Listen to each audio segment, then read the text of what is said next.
Merci. Merci Seigneur. Merci Seigneur. Nous bénissons le nom du Seigneur. Bonsoir bien-aimés. Bonsoir. Que le Seigneur vous bénisse. Une fois de plus, nous sommes encore dans la joie d'être là ce soir. Et le Seigneur qui nous fait grâce d'être là, bien-aimés, nous le magnifions, nous l'élevons. Et soyez les bienvenus.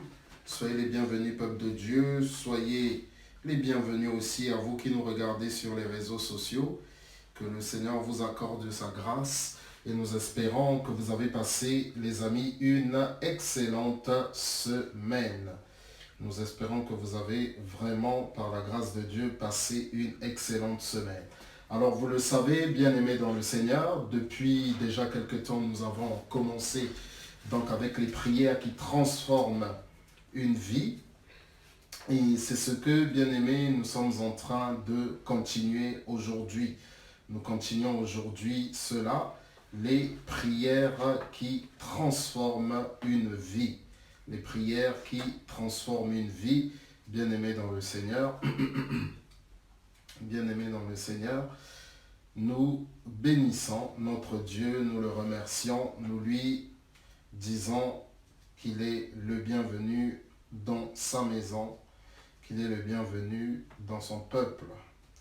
Alors, bien-aimés, nous allons directement dans le livre de Matthieu, Matthieu chapitre 6. Je veux juste rappeler que nous parlons des prières qui transforment une vie et nous avions, bien-aimés dans le Seigneur, déjà commencé avec Yébetz, 1 Chronique chapitre 4, versets 8 à 9. Nous avons parlé, bien-aimés, du roi Ézéchias, 2 cas, la prière pour la protection de Jérusalem et la prière, bien-aimé, pour la guérison de sa maladie.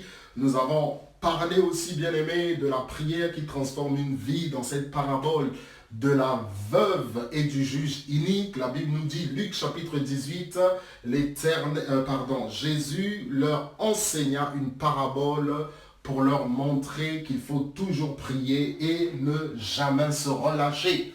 Et depuis quelque temps, depuis quelques jeudis déjà, bien-aimés dans le Seigneur, nous avons commencé à parler de cette prière qu'on appelle Notre Père. Nous avons dit que ce n'est pas une simple prière, mais ce n'est pas non plus un simple modèle que le Seigneur nous donne, bien entendu. C'est un modèle pour nous, mais c'est aussi, bien-aimés dans le Seigneur, une manière de vivre. N'est-ce pas? C'est une manière de vivre, c'est complètement, bien-aimé, quelque chose que le Seigneur attend de nous.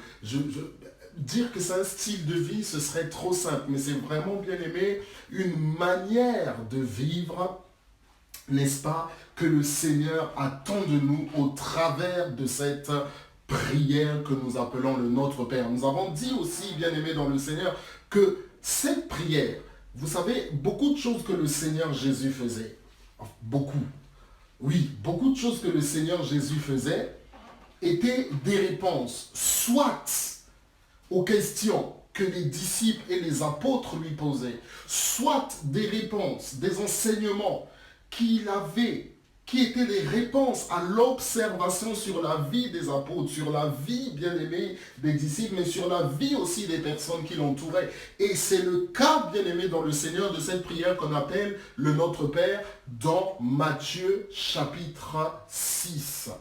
C'est une réponse, bien-aimé, dans le Seigneur, à une manière de vivre, à une certaine façon de faire que le Seigneur Jésus a observé dans son temps. L'hypocrisie, le m'as-tu vu, bien-aimé, dans le Seigneur, et si je peux dire, bien-aimé, une fausse religiosité, non pas religiosité dans un sens négatif, mais une fausse relation avec Dieu, si je peux, bien aimé dans le Seigneur, m'exprimer ainsi. Et le Seigneur Jésus nous montre, bien aimé, tout ce qu'il ne faut pas faire. Avant même de nous parler du Notre Père, il condamne, bien aimé, des manières de faire qui sont le miroir de plusieurs personnes.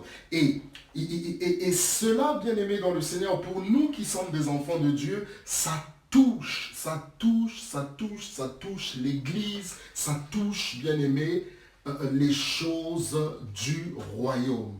Au-delà, bien aimé, dans le Seigneur, de ce qui intéresse les Juifs, bien aimés, cela nous parle. Ce que le Seigneur dit nous concerne directement.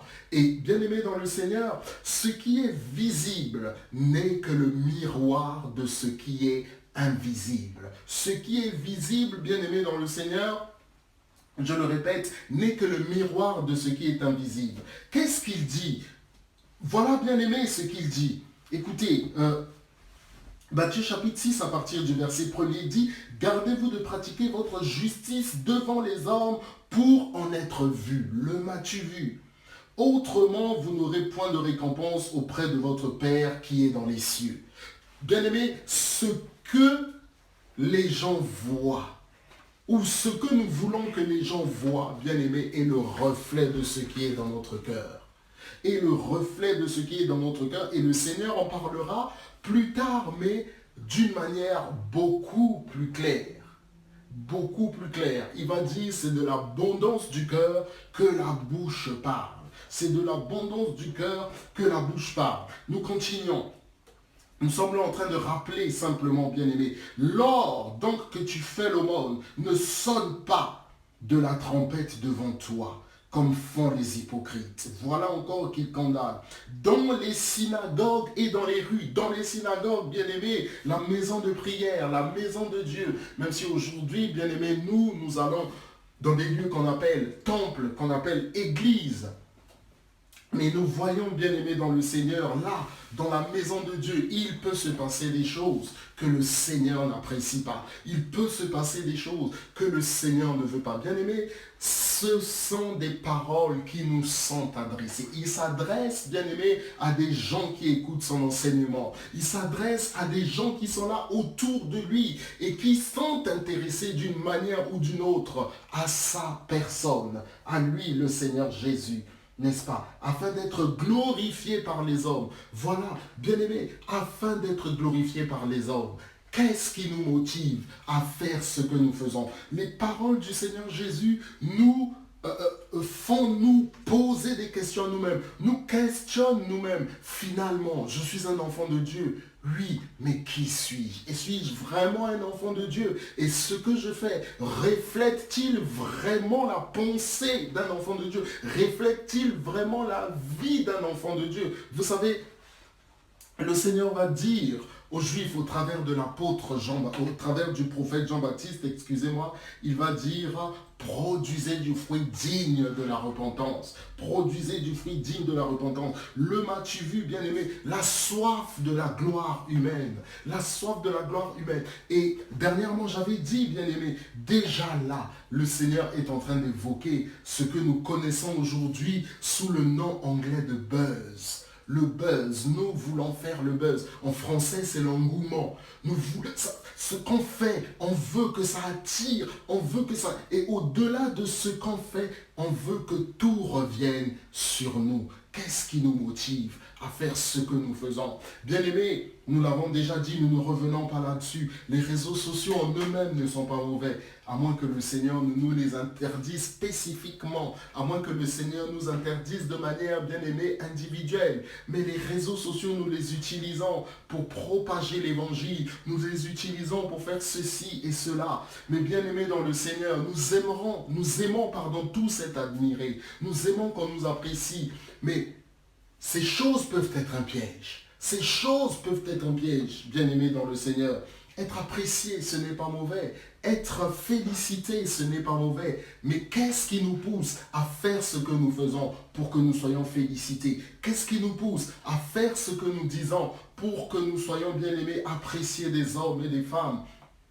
C'est là ce que le Seigneur est en train d'évoquer. Le buzz déjà bien aimé à son époque. Le Seigneur Jésus à son époque déjà était en train d'évoquer ce que nous appelons en anglais buzz. Ce que nous appelons en français l'engouement. L'engouement bien aimé dans le Seigneur. Dans cette dans ce 21e siècle, qui est le siècle de l'image en général, que ce soit la photo, que ce soit la vidéo et les autres formes, oui, on veut être vu, oui, on veut être apprécié. Alléluia. Je vous le dis en vérité, ils reçoivent leur récompense. Mais quand tu fais l'aumône, que ta main gauche ne sache pas ce que fait ta droite, afin que ton aumône se fasse en secret, et ton Père qui voit dans le secret te le rendra. Finalement, celui qui juge, finalement, bien-aimé, notre mesure, finalement, bien-aimé, quelle doit être notre motivation? C'est le Seigneur. Pourquoi? Parce que c'est lui qui nous donne une récompense. Lorsque vous priez, ne soyez pas comme les hypocrites qui aiment à prier debout dans les synagogues.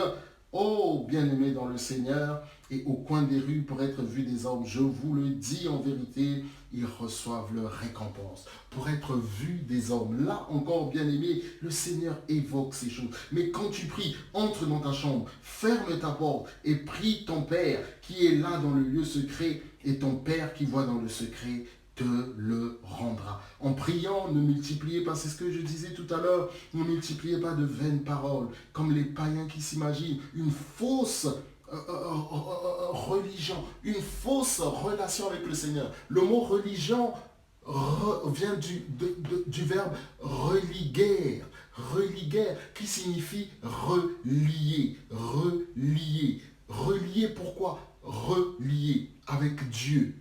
Relier, religuer, ça signifie encore lié. Le préfixe re en latin, c'est encore. Lié, mais lié quoi? Lié, se relier avec le Seigneur. Lié encore, bien-aimé, avec le Seigneur. Alléluia. Alléluia.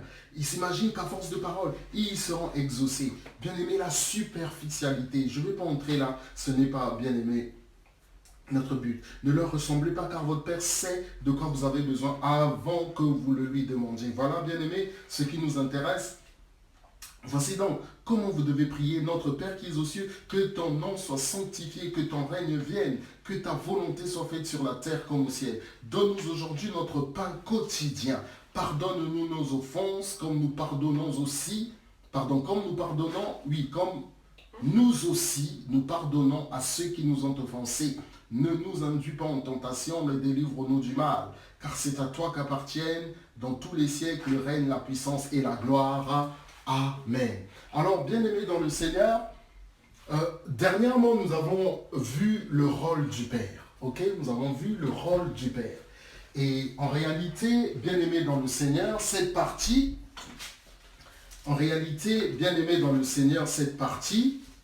nous aurions pu la voir à part sur le rôle du Père.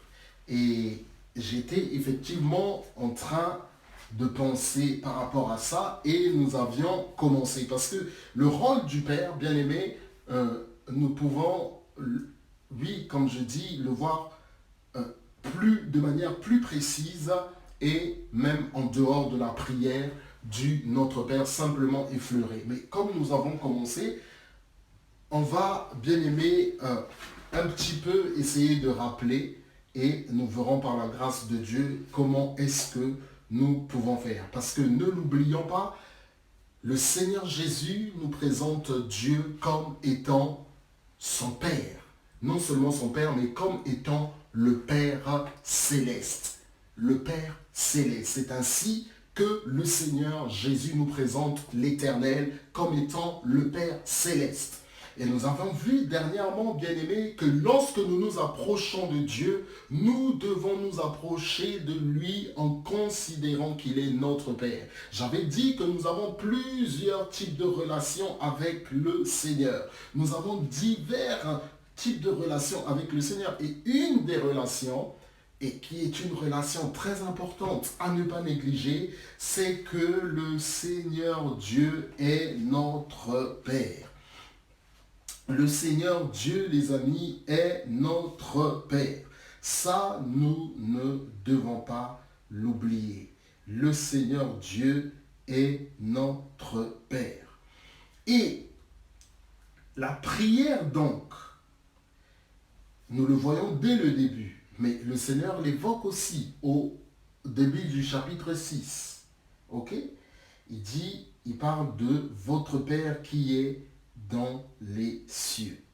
Il parle de votre Père qui est dans les cieux. Alors, bien-aimé dans le Seigneur,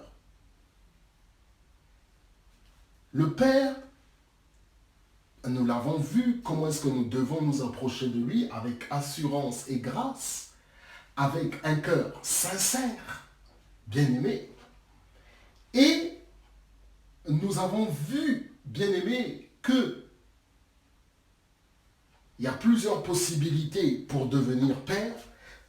C'est pour ça, bien-aimé, que j'avais dit que cette prière est pour nous vraiment une manière de vivre, un enseignement. Il ne s'agit pas de simples mots, il ne s'agit pas d'un simple modèle de prière, mais il s'agit, bien-aimé dans le Seigneur, d'une manière de vivre. Non seulement d'une manière de vivre, mais cette prière nous emmène à reconsidérer notre relation avec Dieu.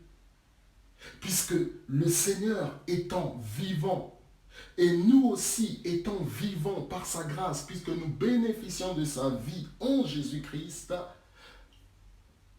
deux personnes vivantes doivent avoir avec elle une relation.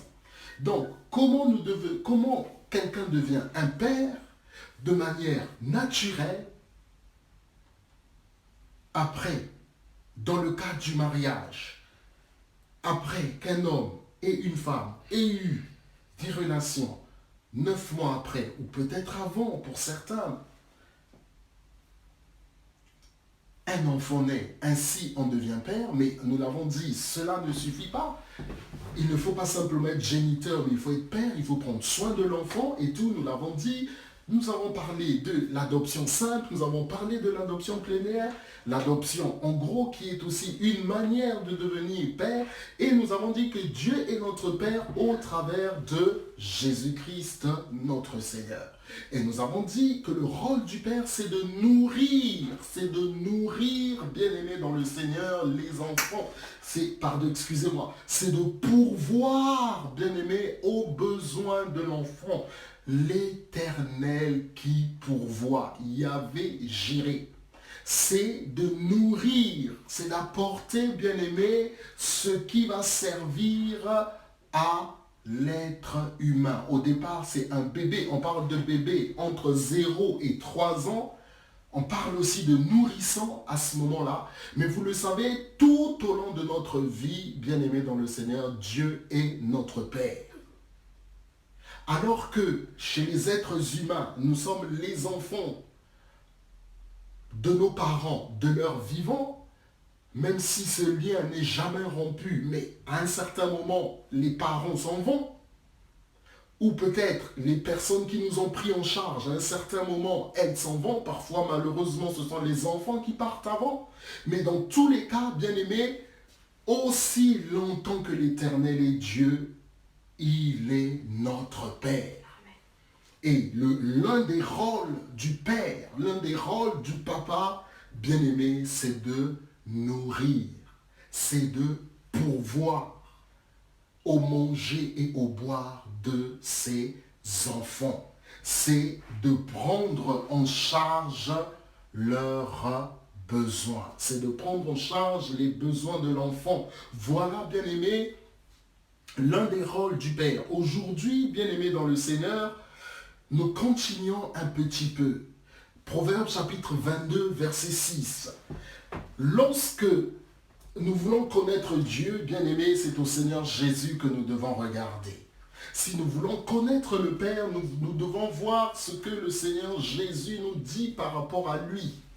Alléluia. Si nous voulons connaître le Père, nous devons regarder par rapport à ce que le Seigneur nous dit. Proverbe chapitre 22, verset 6.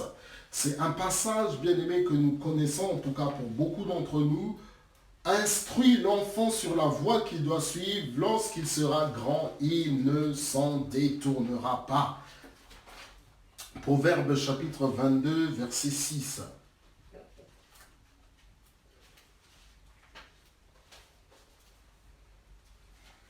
Proverbe chapitre 22, verset 6, la Bible nous dit « Instruis l'enfant sur la voie qu'il doit suivre. Et quand il sera vieux, il ne s'en détournera pas. » Instruis l'enfant sur la voie qu'il doit suivre. Bien-aimé, un autre rôle du Père, c'est d'éduquer l'enfant.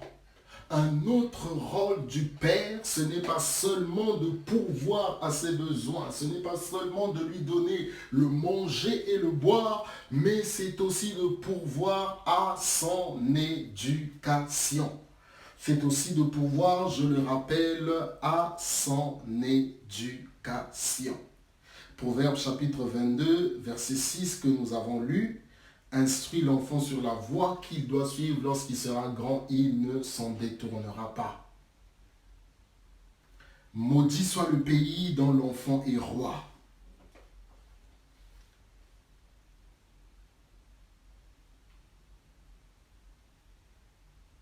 Maudit soit le pays dont l'enfant est roi.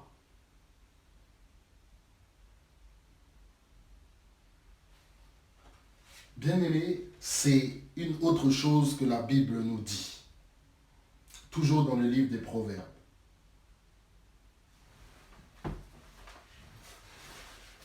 Maudit soit le pays dont l'enfant est roi.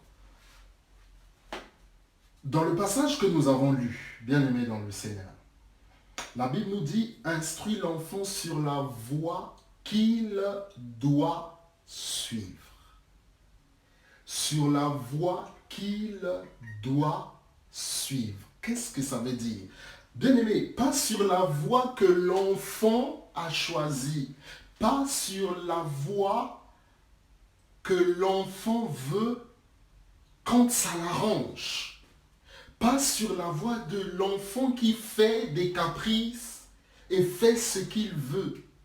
Non, bien-aimé, celui qui a l'autorité, c'est le père, c'est le parent qui est aidé de la maman. Mais la Bible nous dit, instruis l'enfant sur la voie qu'il doit suivre. Le rôle du père n'est pas de torturer l'enfant, bien entendu que non. Mais le père sait ce qu'il y a de mieux pour l'enfant. Et un enfant ne reste pas enfant, ne reste pas bébé. Il deviendra fils, elle deviendra fille. Mais l'enfant ne reste pas bébé. Mais en attendant que c'est un enfant, en attendant que c'est un bébé, en attendant, bien-aimé dans le Seigneur, que c'est un adolescent, en attendant qu'il est dans la maison de son père, jusqu'à l'âge où il doit recevoir l'éducation et les bases, bien-aimé dans le Seigneur, l'enfant ne peut pas faire ce qu'il veut. Ça veut dire, bien-aimé, que si nous sommes les enfants du Seigneur, nous ne devons pas, bien-aimés dans le Seigneur, obéir. Nous ne devons pas, bien-aimés dans le Seigneur, obéir à nos propres désirs. Mais nous devons faire ce que le Seigneur nous demande. Nous devons faire ce que le Seigneur nous demande. Alléluia. Instruis l'enfant sur la voie qu'il doit suivre. Lorsqu'il sera grand, il ne s'en détournera pas. Il y a une autre chose que nous voyons, j'ouvre une parenthèse, dans la vie du Seigneur Jésus. Que le rôle de l'enfant, si le Seigneur Jésus nous donne comme modèle le Père, qui est Dieu, mais lui-même, bien-aimé, est aussi le modèle de qui doit être un enfant. Autrement dit, l'enfant ne fait pas toujours ce qu'il veut. Je veux rappeler ce qui s'est passé, bien-aimé, dans le jardin de Gethsémani. Si cela est possible, Père, éloigne de moi cette coupe. Non pas ce que je veux, mais que ta volonté soit faite. Que ta volonté soit faite. Nous allons rapidement dans le livre de Matthieu, bien-aimés, pour voir cela. Livre de Matthieu, c'est à la fin, au chapitre 26. Livre de Matthieu, chapitre 26.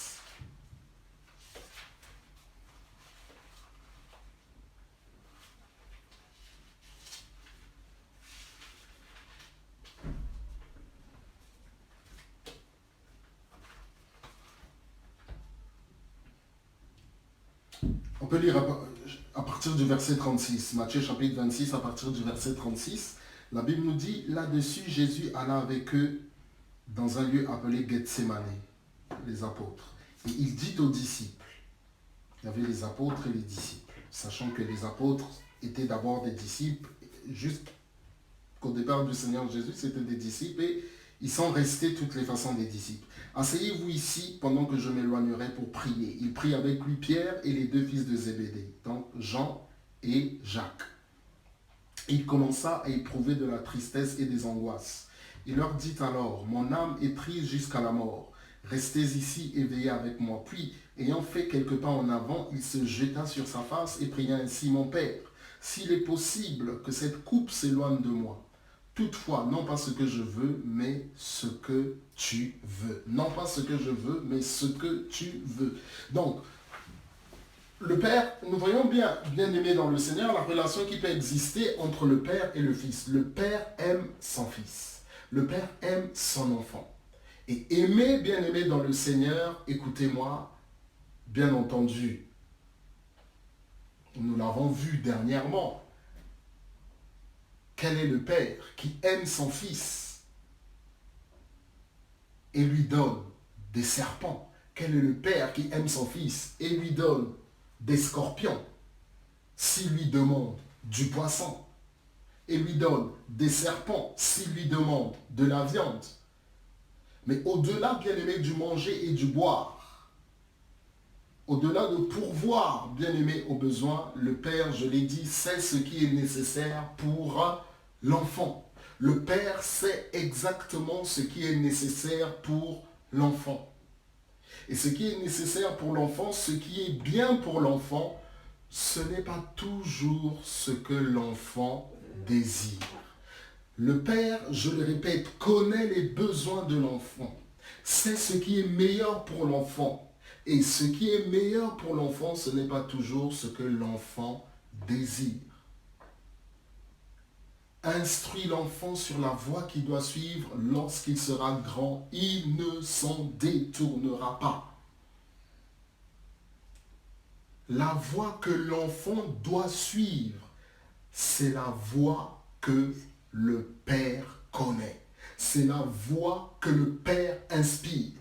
Donc, bien-aimés dans le Seigneur, ce qui est bien pour nous, oh, que le Seigneur soit glorifié. Ce qui est bien pour nous, bien-aimés, c'est ce que le Seigneur Jésus nous montre du Père. C'est pour ça que j'avais dit, bien-aimés dans le Seigneur, ce n'est pas une simple prière. Il ne s'agit pas, bien-aimés dans le Seigneur, d'une simple prière.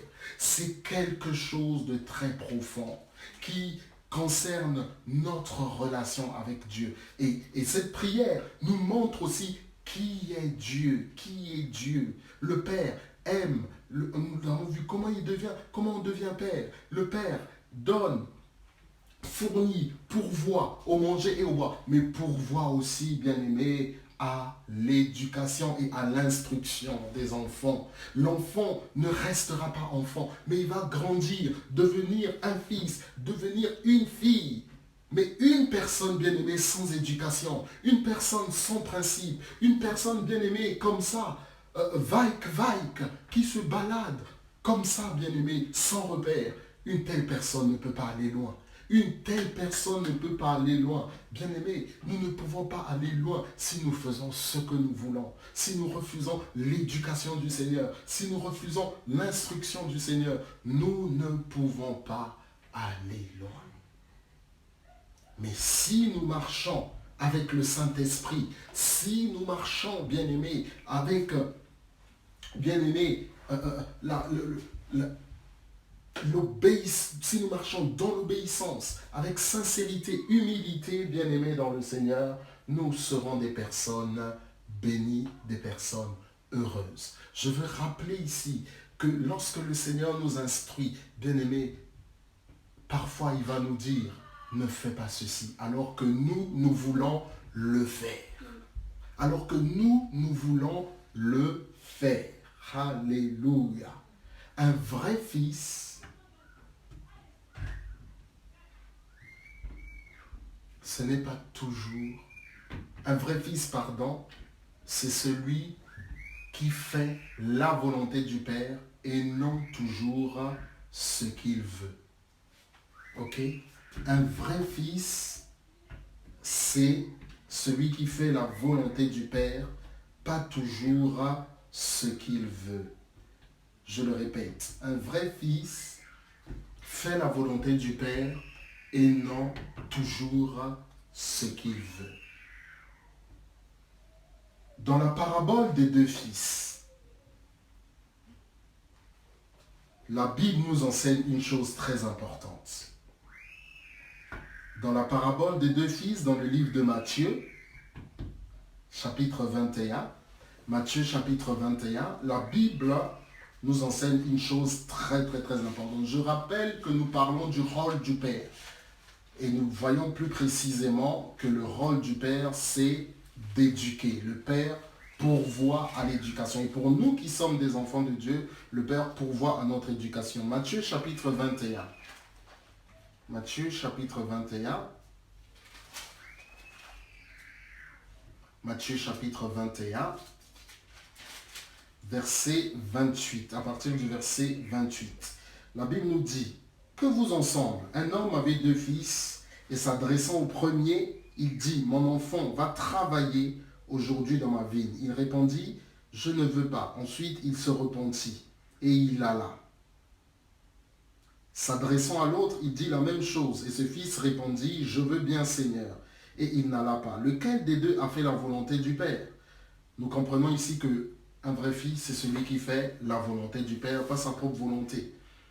Ils répondirent le premier. Et Jésus leur dit, je vous dis en vérité, les publicains et les prostituées vous dévanceront dans le royaume de Dieu, car Jean est venu à vous dans la voie de la justice et vous n'avez pas cru en lui. Mais les publicains et les prostituées ont cru en lui, et vous qui avez vu cela, vous ne vous êtes pas ensuite repentis pour croire en lui. Amen. Instruis l'enfant sur la voie qu'il doit suivre, lorsqu'il sera grand, il ne s'en détournera pas. Nous voyons, bien aimé, un exemple ici, et c'est vraiment très clair. C'est tellement clair, bien aimé dans le Seigneur. La Bible nous parle de deux fils. Au premier, le père dit va dans le champ, l'enfant refuse, mais après, la Bible nous dit qu'il se repent et il y va. Le deuxième dit il va, mais à la fin, il ne fait pas la volonté du Père. Et nous comprenons que celui qui fait la volonté du Père, c'est le vrai fils. C'est le vrai fils. Alléluia. Et Proverbe chapitre 21, bien aimé dans le Seigneur, Proverbe chapitre 21. Proverbe chapitre 21.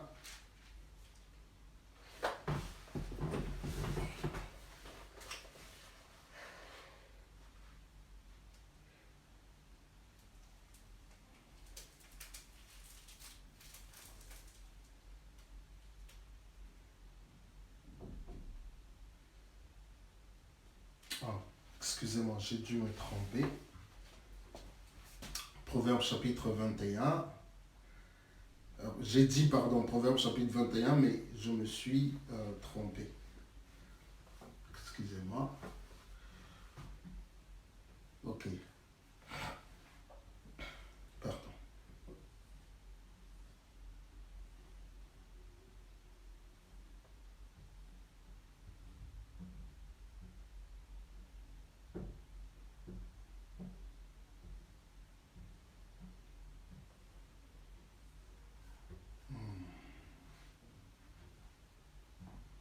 Ok, je chercherai, excusez-moi, je chercherai et je vous dirai.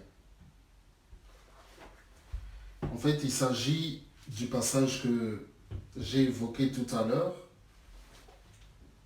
21:6.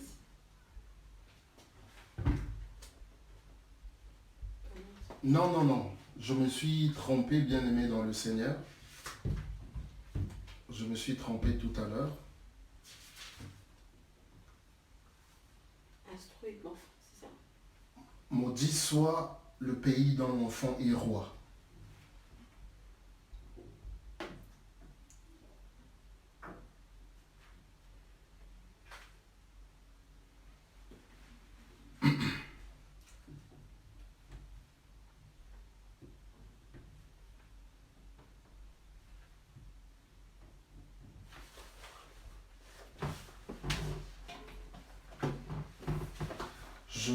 Je chercherai, bien-aimé, et je trouverai.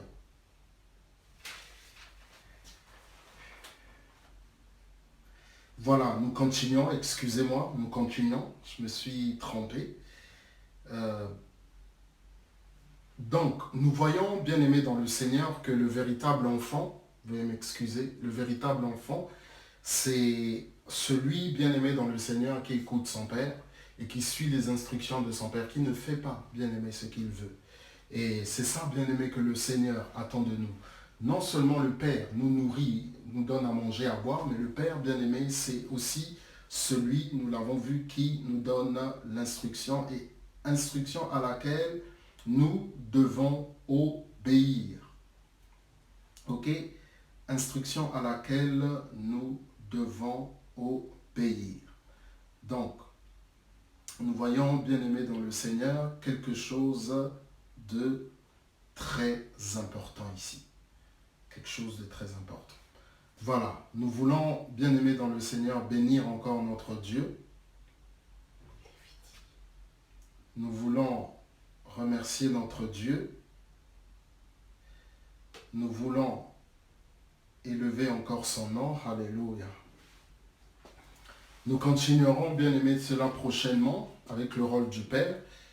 Et nous verrons comment le Seigneur va nous conduire. Mais comme je l'ai dit au début, en réalité même, le rôle du Père, c'est quelque chose même que nous pouvons faire comme enseignement à part, aborder d'abord et terminer sur le Notre Père, mais c'est un enseignement. En tout cas, nous verrons comment le Seigneur va nous conduire, parce que c'est véritablement un enseignement. Et, pardon, et bien-aimés dans le Seigneur, nous verrons comment est-ce que notre Dieu va nous conduire. Alléluia. Merci. On va, bien-aimés, prier. J'avais dit prochainement, nous le continuerons. On va prier, bien-aimés, et nous allons bénir le Seigneur. Papa, dans le nom de Jésus, nous voulons encore te remercier pour ce temps que tu nous as donné, pour ce moment que tu nous as accordé.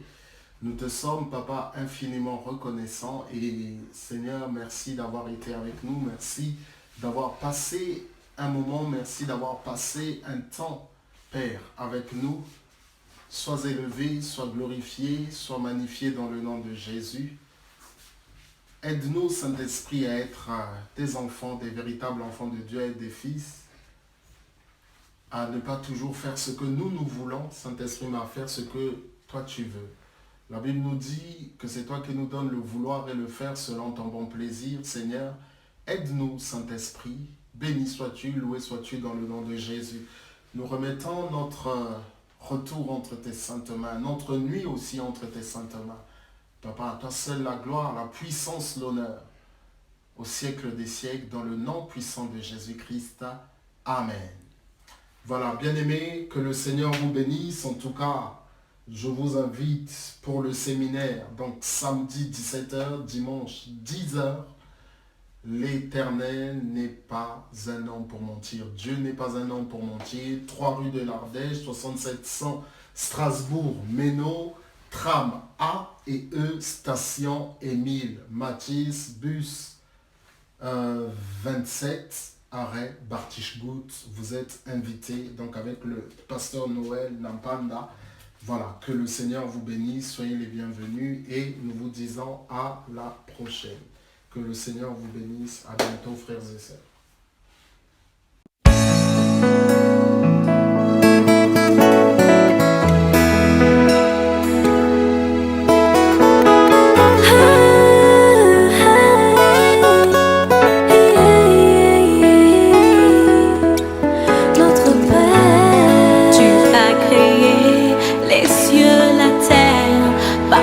Parole toute puissante et j'ai trouvé grâce à tes yeux.